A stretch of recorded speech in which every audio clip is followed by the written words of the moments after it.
Hey y'all, how's it going? I'm trading the ES futures on a 2000 tick chart with a 21 EMA. So I've got the overnight high up here and the overnight low down here. These are our key levels for the day. I started trading right around here at 8 Central Time.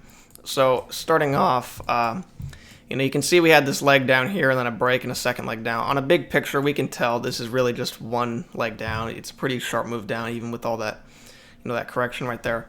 And it's kind of like this right here. We have the leg up, break, second leg up. But we can tell on a big picture, this is one leg. And so anyway, moving on to the beginning here. At first, this range, of course, was not this large. It was more like this. So we had this range going sideways here as soon as we had this move down. And so, like I said, it looks like one leg down on a big picture. And so when we got this break, and then it's clearly two legs down at a new low right here. Let me draw that out for a visual. So downtrend, break, two legs at a new low, and then as soon as we do that, we immediately start reversing higher. So even when it gets all choppy and it's going sideways, the price action rules are still playing out like normal. Now, I do want to mention, when a downtrend has a break and then makes a new low, it's very common to form a range right after. Now, we were already clearly forming a range before making a new low, but either way, like I said, the rules are still playing out the same. It's still common to form a range after making a new low, whether it's already choppy or not. And so I'll get more detailed into that. So after this downtrend has a break and two legs at a new low, it's pretty clear that we're starting to form this range with a lower high, or the highs of this range are lower than this range. And so it's kind of in the middle. And so that is what ended up making me not want to enter on this trade here, which of course, after we got these couple of swings down, I lowered the trend line. But the point is, this looks like a decent entry. If you don't have this line drawn, you could just say downtrend break, a couple legs at a new low. Then we start reversing higher. We get this higher low. It's a double bottom right there. Basically a higher low if you look at those bodies pushing above the EMA. Except, like I said, the downtrend just... Oh, I didn't mean to move that, sorry. Like I just said, the downtrend just had a break, two legs at a new low. It's very common to form a range after that, and we're clearly forming some kind of highs right here. And so I avoided entering right there. We had a little bit of reaction off of it, but it did end up pushing higher here, but you just can't be so sure. And so I avoided that, but anyway, we push on higher here. We start going sideways again. Now, I don't like this short right here. Some may say, oh, that looks like a great short because look at these highs, 1, 2, 3, that's a triple test. But there's also something else that's important to consider, which is, 1, 2, 3. We just had a triple test off that EMA. And so there's really no reason to go short right here. It's just the bulls fighting the bears. It's completely sideways choppy. EMA continues holding. Absolutely no way will I enter into the EMA after that. So anyway, we do end up having a very sharp push down here. We have this first entry. It starts getting choppy. We, end up just having a first entry back higher here.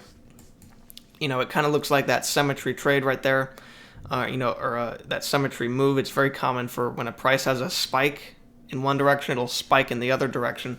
And you can often use that to your advantage, but in this case, we just don't get a setup to get in on that. But anyway, so after we have that breakout here, and then after this one here, push back lower, it's pretty clear. It's lining up with this, wick out from before. And so, it's pretty clear that we're going into a wider range here. And so let me adjust those lows because I adjusted the lows as it breaks out of these lows. You also got to adjust the lows. And so anyway, after we push back down here, we start pushing up again, and now I want to show this measured move. So after we had that push up, the break, and after we started pushing higher, I drew up this measured move here. And now let me just draw out the measured move, the resistance off of it. So after we've made the second leg up, you're not always going to have two legs whenever they're connected. They're not always going to be at the same angle. At first we have this huge spike up, and then we kind of get this more shallow move over to this measured move. Now I just want to show, after reaching that measured move, we had this, it was shallowly kind of going up to it. As soon as it was met, we spiked out of there. So the trend changed, like the shape of it, everything about this leg up changed as soon as that measured move was met, and we just spiked out of there. And so, sometimes it's the exact opposite. You'll have a measured move in play, and you'll have a spike up that second leg, and then it'll kind of continue higher at a different angle, sort of like this. And so I just wanted to point that out. It's very, these measured moves are important. As soon as it met it, the whole trend changed immediately. So I just, thought that was something important to bring up. Unfortunately, I do not like any longs over here. You could have looked for a long here to reach this measured move, but what I was wanting was a breakout, pretty decent, not quite reaching the measured move, but I wanted a decent breakout. 2 legs back, holding on the EMA and this trend line, like a 2-legged breakout pullback, also off EMA. But unfortunately, we don't get that. It just stays choppy. You're entering right into these highs the whole time, and there's really nothing to take, unfortunately. So anyway, we push on up, we reach that measured move, we react, we bounce off of it, and then we just spike on out of there. We start going sideways here, and we kind of just chop over to the EMA. And unfortunately, it's way too choppy to enter. There's not even any room, so you can't take that. But we push up, we break out, we fade back in, we get this first entry. And before I continue with that, I want to adjust this trend line to how it was in the moment. So, like I say, I don't care about each individual tick that goes by or each wick high or whatever. I care about structure breaks. So we had this trend line up, break, and then notice that is the separation between these two legs right here is this structure break. So I just wanted to make that clear. Now, off this range, we just had even though we can expect a new high for this break right here, we still just had a sharp first entry, and then we don't even get a tick lower, which, like I said, I like to see clear, separation of legs, but we don't even get a tick lower. So there's really nothing to take right here. It's just a first entry, and then you break, and then it goes sideways for a second. But we do end up pushing higher here. There's no room anyway, but we do end up pushing higher. And as we push higher there, I had that measured move drawn out, but I also extended this trend line to see how it ends up holding here. And then it fit pretty well off these highs. We have that right there. It fits a couple times. And as we make that second leg up here, we eventually overshoot. And at the same time as overshooting, we break out of the overnight high. Now, you can, of course, look for a short here. You just overshot, you're off the overnight high, absolutely. But you don't want to enter into the overnight high, and, it's also just getting sideways there. I would want to see it at this point, since we're not bouncing off of it, since it broke out, and now you need to look for a fade, basically. I would just want to wait for it to rush below and hold below the overnight low. And also get below the EMA, close below the EMA. But you would still need room to this trend line right here, because even though it had an overshoot, it can still recover. And so you would need room, but we don't get anything like that. We end up just pushing lower here, and some may say, how come this didn't work? It's a second entry, first entry long, second entry long. Now, it's important to understand the bigger picture structures, to explain this. So you just had an overshoot of a channel. So overshoots lead to breaks. So when you have an overshoot, that can lead to a very sharp move, into a break. And so you want to see 2 clear legs and then closing out of STT. You don't want to see, basically just a leg down, clearly closing inside of the, trend, the signal bar clearly closing inside of this downtrend right here, and it's just 1 leg down. You want to see 2 clear legs down.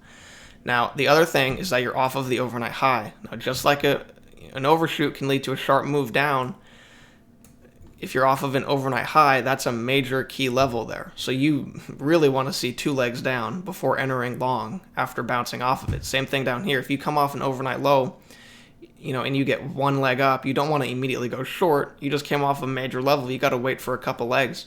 So there's a lot of reasons that you definitely do not want to go long right here. Like I said, you're off those major levels. It's basically just 1 leg down. It's closing in this trend right here. And then notice this. If you were to have entered it, it ticked right off the EMA and stopped you out. So anyway, we break this channel right here. We start pushing up. It kind of gets really choppy, and we stay choppy this whole time. There's kind of a failed second entry right there. It's really choppy. It's closing in STT.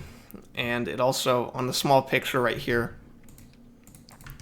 it has 2 legs up already. So basically, the reason I don't like this failed second entry to go long is also another reason is we had this first leg down. Like I said, when you come off a major level, you can expect 2 legs down. And so when I see a major leg down coming off of a major level, a very sharp move down, and then I see a smaller 2-legged correction measured move, and then we start pushing down below the EMA, that's telling me we're getting a second leg down here.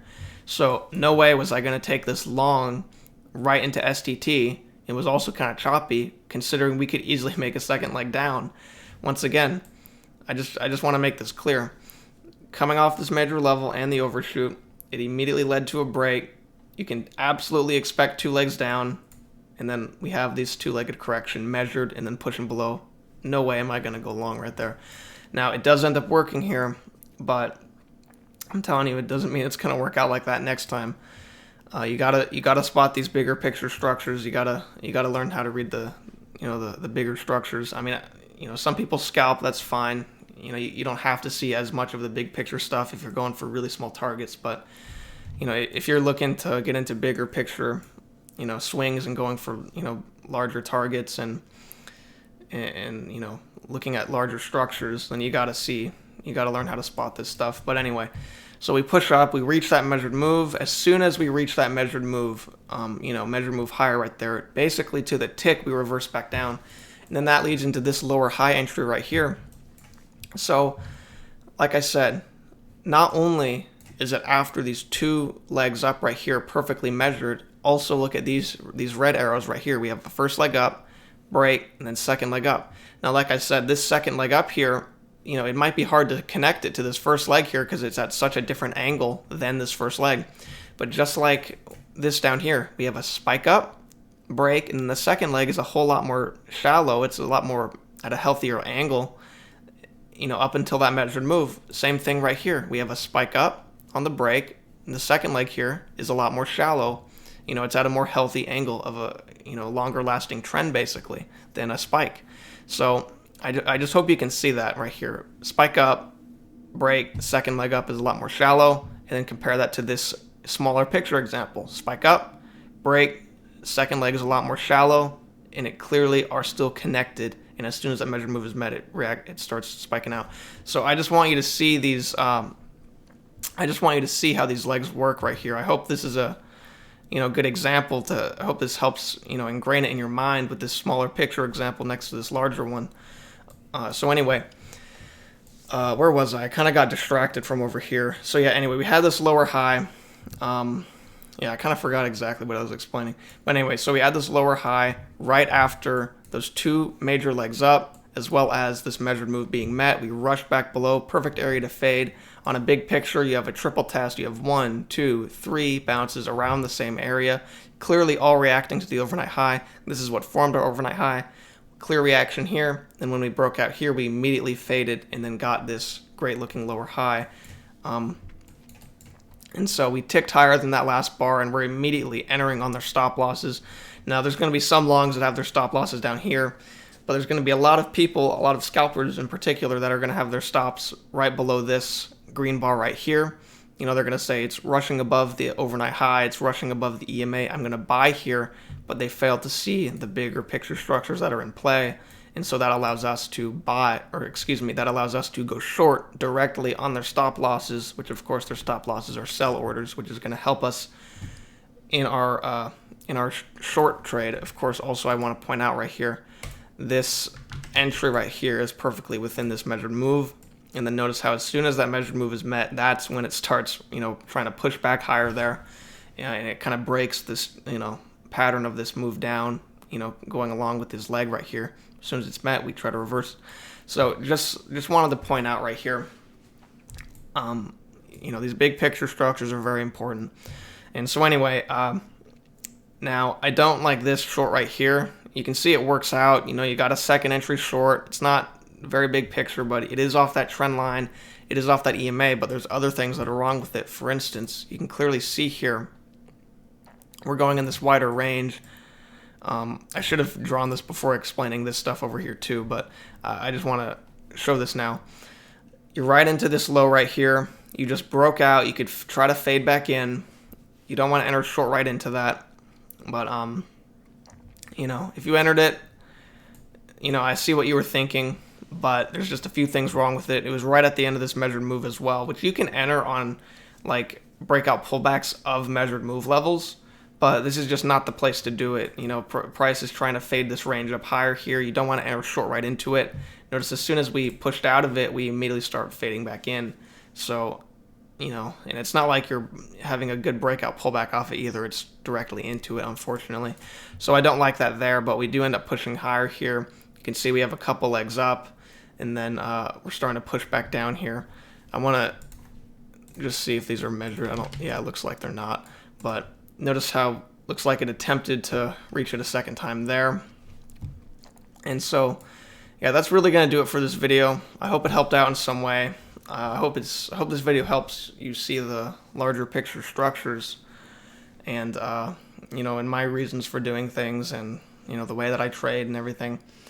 But anyway, I just wanted to make this video, so I hope it helped out. Hope you enjoy it, and I appreciate you watching.